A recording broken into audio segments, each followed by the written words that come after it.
স্বাগত বক্তব্য রাখবেন ঢাকাস্থ ইরান সুখানরণী খুশামত গুইশুমা এরোয় বেফল এই অনুষ্ঠানে যারা اول از همه این عید بزرگ رو در خدمت مهمانان گرانقدری هستیم که قبول کردید و در این برنامه مبارک که به مناسبت উন্নীত করতে পারে এবং অন্যদের মনে প্রশ্ন উদ্রেক হতে পারে।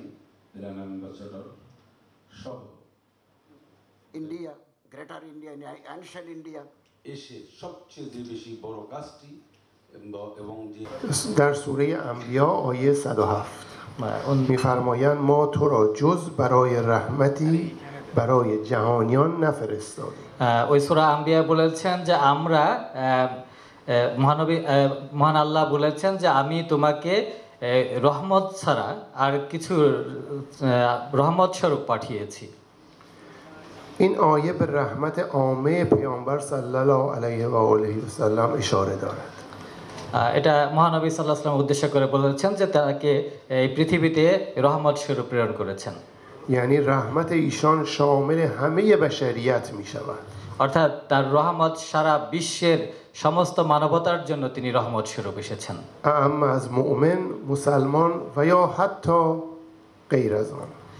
এটা মুসলমান, মুমিন এবং অমুসলিম সহ সমস্ত মানবতার জন্য তিনি রহমত স্বরূপ এসেছেন। یعنی همه و همه شامل حال این رحمت هستند. অর্থাৎ সারা বিশ্বের সবাই এই রহমতের অংশীদার। یعنی پیامبر واسطه رساندن رحمت الهی به تمامی بندگان خدا در دنیا می باشه. অর্থাৎ মহানবী হযরত মুহাম্মদ সাল্লাল্লাহু আলাইহি সাল্লাম আল্লাহর সৃষ্টি সকল মানবতার জন্য রহমত স্বরূপ, তার মাধ্যমেই এই রহমত সমস্ত মানবতার জন্য পাঠিয়েছেন। در تمامی دوران‌ها این رحمت ادامه دارد. এবং এই پৃথিবীর সব সময় এই রহমত অব্যাহত থাকবে। و مربوط به زمان خاص پیامبر نبوده و بلکه شامل حال آیندگان و حتی فرشتگان الهی می شود. এমনকি এটা শেষ পর্যন্ত অব্যাহত থাকবে এবং ফেরেশতাদের জন্য এটা থাকবে। تمامی این رحمت گسترده پیامبر صلی الله علیه و آله و سلم به دلیل خلق عظیم ایشان بوده است. এই যে তাকে যে এত বড় মর্যাদা দিয়েছেন যে সমস্ত মানবতার জন্য রহমত স্বরূপ, সেটা হয়েছে যে তিনি যে সৃষ্টির সেরা জীব, তার যে এই যে মাহাত্ম্য, এই জন্যই তাকে এত বড় মর্যাদা দিয়েছেন। خلق عظیم و امین بودن ایشان. তিনি যে এবং আমিন ছিলেন এবং সৃষ্টির সেরা জীব ছিলেন, তিনি তাকে শ্রেষ্ঠ সৃষ্টি হিসেবে তৈরি করেছেন সেজন্য। همانطور که خداوند در آیه 4 سوره مبارکه قلم می‌فرمایند যেমন কি সূরা মুবারকে কালামে বলেছেন یقینا تو اخلاق برجسته و بلند مرتبه‌ای داری. ওই সূরায় বলেছেন যে রাসূলের যে আখলাক এবং ঈমান এটা সর্বোচ্চ মর্যাদায় রয়েছে। همین اخلاق نیکوی پیامبر بود که بسیاری از افراد را از بت پرستی جذب توحید و اسلام کرد. এবং তার যে তার আখলাক এত উচ্চ পর্যায়ের ছিল যে যারা মূর্তি পূজা করেছেন তাদেরকেও আকৃষ্ট করেছে। و بسیاری از کافران و بت پرستان را به یکتاپرستی و توحید سوق داد. এবং যারা মুশরিক ছিলেন, কাফির ছিলেন এবং মূর্তি পূজক ছিলেন সবাইকে ইসলামের তৌহিদের পতাকা তলে নিয়ে এসেছেন। مسلمان به معنای تسلیم امر و اراده الهی بودن است. মুসলমান ইসলামটা হলো ইসলামকে গ্রহণ করাটাই হলো তার ইসলাম শান্তির ধর্ম প্রতিষ্ঠাই ছিল তার মূল কাজ। و در مورد تمامی پیروان الهی و توحیدی صادق است. در مورد تمامی پیروان ادیان الهی و توحیدی است. সমস্ত খোদাই ধর্ম আর যত খোদাই ধর্ম পৃথিবীতে এসেছে তিনি হলেন সকল নবীদের শ্রেষ্ঠ। خداوند در آیه 103 سوره آل عمران می‌فرماید মহান আল্লাহ তাআলা সূরা ইমরানে বলেছেন واعتصموا بحبل الله جميعا ولا تفرقوا. ওয়াতাসিমু বিহাবলিল্লাহি জামিয়া ওয়া তাফাররাকু। رمز کلمه توحید را وحدت خواندند. এই সূরা দিয়ে বুঝিয়েছে মুসলমানদেরকে ঐক্যবদ্ধ করার কথা বলেছে, যেমনটি বলেছেন তোমরা ঐক্যের রশিকে শক্ত করে ধরো এবং পরস্পর বিচ্ছিন্ন হইও না। به ریسمان الهی چنگ بزنید و متفرق نشوید. যেমনটি বলেছেন যে এটা মুসলমানদেরকে ঐক্যবদ্ধ হওয়ার কথা বলেছেন এবং বলেছেন যে তোমরা ঐক্যের রশিকে শক্ত করে ধরো এবং পরস্পর বিচ্ছিন্ন হইও না।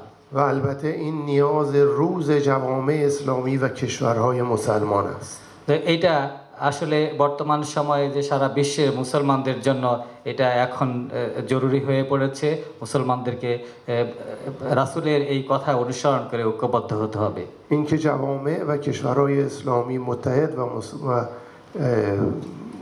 با هم باشند و از تفرقه خودداری کنند. মুসলিম সমাজ সারা বিশ্বের মুসলমানরা মুসলিম দেশগুলো যেন রাসূলের এই পথ অনুসরণ করে ঐক্যবদ্ধ হয় এবং তাদের নিজেদের মধ্যকার সকল মতবিরোধ দূর করে।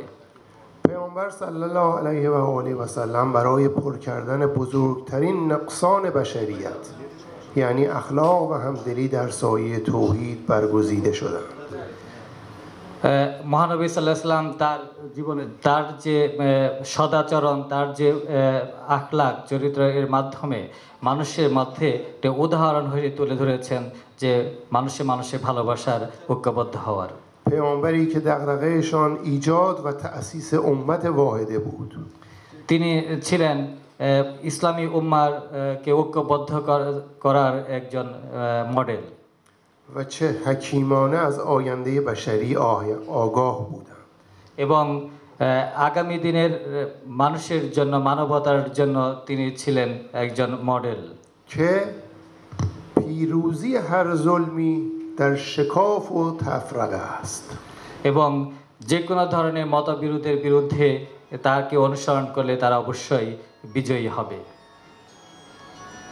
ما که در هزاره سوم و در قرن 21 زندگی می‌کنیم باید به این بلوغ فکری رسیده باشیم. আমরা এখন বর্তমানে যে সময়ে জীবনযাপন করছি অবশ্যই আমরা তার সেই কথাকেও মনে রাখতে হবে এবং অনুসরণ করতে হবে که روی نقاط مشترکمان متمرکز شویم. এবং সেটাকে কেন্দ্র করেই আমাদেরকে এগিয়ে যেতে হবে। و علی‌رغم تلاش برخی بدخواهان برای تفرقه و شکاف از اختلافات جزئی صرف نظر کنیم. এবং যে কোনো ধরনের মতভেদ দূর করে আমাদেরকে ঐক্যবদ্ধ হতে হবে।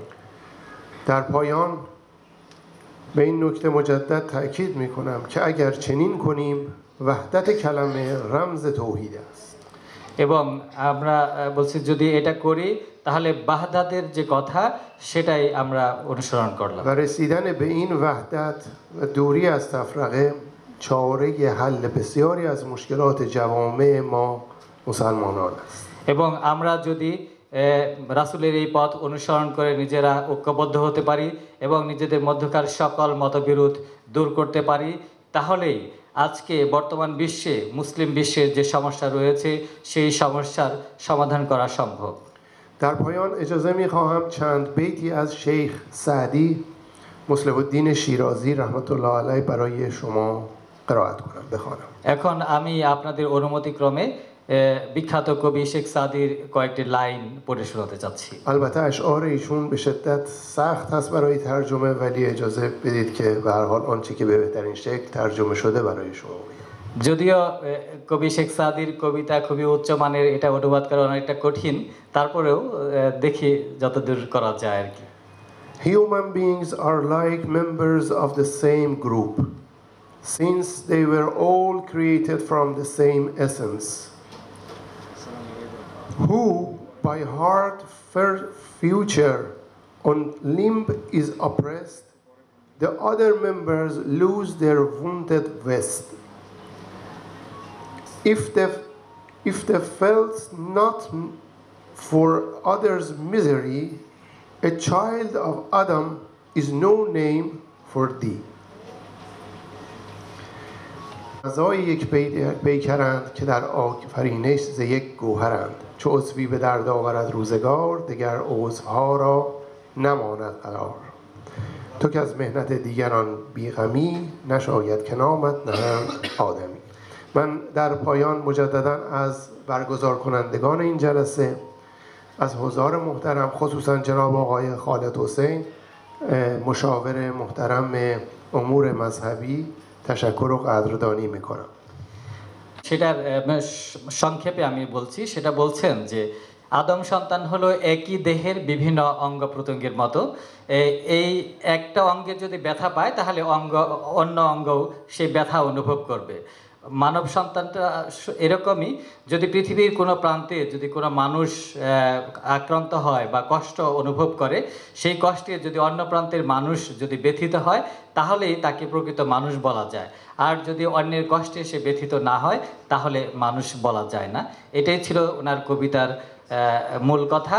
এবং সবশেষে আমাদের অনুষ্ঠানে সম্মানিত অতিথি যারা আছেন তাদের সবাইকে ধন্যবাদ জানিয়েছি। افتخاری بود که امروز در این مناسبت بسیار مهم و مناسبت کبیر در خدمت عزیزان جلسه باشیم. এবং এই অনুষ্ঠানে, এই মহান পবিত্র ঈদে মিলাদুন্নবী উপলক্ষে আয়োজিত এই অনুষ্ঠানে অংশগ্রহণ করতে পেরে আমি নিজেকে আনন্দিত মনে করছি এবং সবাইকে ধন্যবাদ জানাচ্ছি।